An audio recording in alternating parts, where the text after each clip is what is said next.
हमने ये लेटर दिया है, ये मेमोरेंडम हमने दिया और हमने साफ मांग की है कि आप इस सेमेस्टर भर ओबी एग्ज़ाम कराओ, आप अगले सेमेस्टर से पूरी तरीके से कैंपस पहले दिन से खोलो। हालात ये हैं कि फ़्लैट के रेट 10,000, सिक्योरिटी मनी 10,000, एक बार में 20,000 रुपये का खर्च।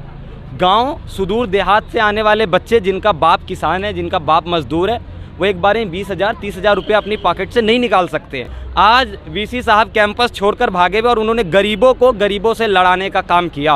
तो यहाँ पर हमारे पास CYSS के नेता हैं और इन्होंने मेमोरेंडम जो है अभी दिल्ली विश्वविद्यालय का जो प्रशासन है उनके सामने सबमिट किया है। इन्होंने बात भी की है, तो इनसे हम जानेंगे कि जो रिज़ल्ट है वो क्या निकल कर आ रहा है। तो सबसे पहले आप बताइए कि आप अंदर गए थे, तो आपसी प्रशासन से जो आपने बातचीत की वो क्या थी? जी नमस्कार, आपके दर्शकों को मेरा नमस्कार। मेरा नाम सादिक रज़ा है, मैं CYSS का प्रदेश उपाध्यक्ष हूँ। अभी जो हमारी लड़ाई इस कैंपस के अंदर जो हमने एक बड़ा जंग छेड़ा है, हमने ओबी परीक्षा कराने की मांग को लेकर आज प्रदर्शन किया है। हमने विश्वविद्यालय खुलवाने की भी लड़ाई लड़ी थी। बार बार विश्वविद्यालय प्रशासन ये कहता हुआ आपको मिल जाएगी, तुम ही बोलते हो विश्वविद्यालय खोलो, तुम ही बोलते हो ओबी कराओ। तो हमारा इस पर स्टैंड क्लियर है कि हमने आपको बोला था पहले दिन से विश्वविद्यालय खोलो। हमने ही नहीं बोला था कि आप मीड सेम में लाकर यूनिवर्सिटी खोल दो और छात्रों को फंसा दो। गरीब बच्चे अब तक कैंपस नहीं पहुँच पाए हैं। हालात ये हैं कि फ़्लैट के रेट 10,000, सिक्योरिटी मनी 10,000, एक बार में 20,000 रुपये का खर्च। गांव सुदूर देहात से आने वाले बच्चे जिनका बाप किसान है, जिनका बाप मजदूर है, वो एक बार में 20,000 30,000 रुपये अपनी पॉकेट से नहीं निकाल सकते। इसलिए आज भी कैंपस वीरान पर आप देख लो कितने बच्चे आते हैं और लॉकडाउन से पहले कितने आते थे। जग जाहिर है, कोई आंकड़े की बात नहीं है। आप अटेंडेंस उठाकर देख लो, अटेंडेंस शीट में कितने बच्चे आते हैं। तो विश्वविद्यालय प्रशासन से हम यहाँ पर बात करने आए थे, मगर ये शर्मनाक है कि दिल्ली पुलिस की बैरिकेडिंग लगाई गई, सिक्योरिटी गार्ड्स को हमारे सामने खड़ा कर दिया गया।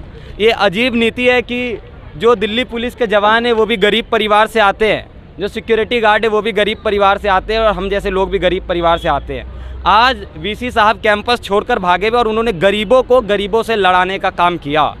हमारे और पुलिस के बीच में झड़प हुई, ये गरीब और गरीब के बीच की लड़ाई बना दी गई, जबकि ये लड़ाई गरीब और खा पीकर आघाए हुए वर्ग की लड़ाई थी। इस लड़ाई को कमज़ोर करने का प्रयास किया गया। ये बेहद भद्दा प्रयास था वीसी के द्वारा। हमने ये लेटर दिया है, ये मेमोरेंडम हमने दिया और हमने साफ मांग की है कि आप इस सेमेस्टर भर ओबी एग्ज़ाम कराओ, आप अगले सेमेस्टर से पूरी तरीके से कैंपस पहले दिन से खोलो, पहले दिन से बच्चों को पढ़ाओ ताकि बच्चों को मौका मिले। आपकी आर्थिक नीति क्या है मेरे को समझ नहीं आता। आपने आर्थिक स्थिति पर काम किया क्या? आप बच्चों को आर्थिक मदद दो, जो बच्चे एक बार में 20-25 हज़ार रुपये यहाँ पर देकर फ्लैट नहीं ले सकते हैं। विश्वविद्यालय इनके लिए कोई फंड रिलीज़ करे, क्यों नहीं किया आपने? यूनिवर्सिटी के अंदर हॉस्टल है क्या? जब आप बच्चों को ये बुनियादी सुविधा नहीं दे सकते हैं तो आपको कोई अधिकार नहीं कि आप उनको अचानक से ऑफलाइन एग्ज़ाम में झोंक दें। ये गलत बात है। आप उनको मानसिक रूप से प्रताड़ित करें और ईश्वर न करे कोई बच्चा अगर इसमें कोई गलत फैसला ले ले, अपने जान के साथ कोई खिलवाड़ कर दे, कौन जिम्मेदार होगा? आज हमें रोक दिया गया बड़े बड़े बैरिकेड्स लगाकर। ये डेमोक्रेसी है क्या? एक विश्वविद्यालय का वीसी कैंपस छोड़कर भागा हुआ है। शर्मनाक स्थिति है भाई। आपके छात्र आपसे मिलने आए, हम अफजल गुरु हैं या अजमल कसाब है? क्यों डरते हो हमसे? आपको हमसे बात करना चाहिए था। हम तो बार बार बोल रहे हैं, हम अपना सीना लेकर यहीं खड़े हैं, तुम अपनी बंदूकें लेकर आ जाओ, मगर नहीं, आप कॉलेज के सिक्योरिटी गार्ड्स को आगे कर दे रहे। हमारी महिला कार्यकर्ताओं पर आपने हाथ पैर चलवा दिए। ये तो डेमोक्रेसी नहीं है।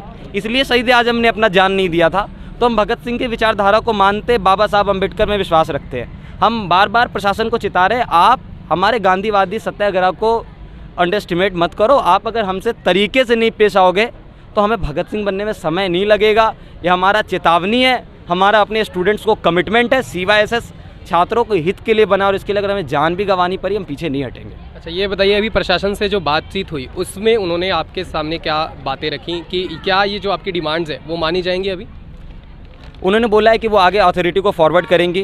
किसके पास आप गए थे बात करने? बात DSW से हुई थी। उन्होंने बोला है कि वो आगे VC को फॉरवर्ड करेंगे, मगर जग जाहिर है कि हर बार हमारे मांग को बोला जाता है कि VC को फॉरवर्ड कर दिया गया और हर बार हम छात्रों को निराश किया जाता है। उनकी बातचीत से आपको कुछ पॉजिटिव देखने को मिला कि हाँ ऐसा हो सकता है? बहुत सकारात्मक नहीं है, मगर उम्मीद पे दुनिया कायम है और हम लोग तो लड़ने वाले लोग हैं।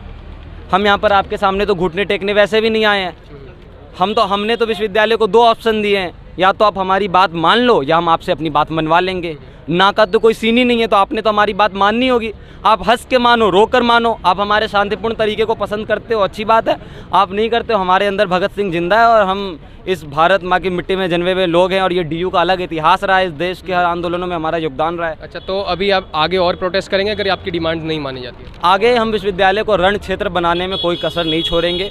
हम ये हक की लड़ाई है, हमारे अस्तित्व की लड़ाई है। बच्चे डिप्रेस हैं और हम अपने छात्रों के लिए जीते, अपने छात्रों के लिए मरते। अगर छात्रों को जस्टिस नहीं दिला पाते, हमारा होना बेकार है। इसलिए हम अपनी जान झोंक देंगे, पूरी ताकत लगा देंगे, मगर ओबीई परीक्षा करवाएंगे। बहुत बहुत शुक्रिया, और हमारी तरफ से भी आप लोगों को है कि आप लोगों का जो प्रोटेस्ट है वो कामयाब हो। बहुत बहुत धन्यवाद।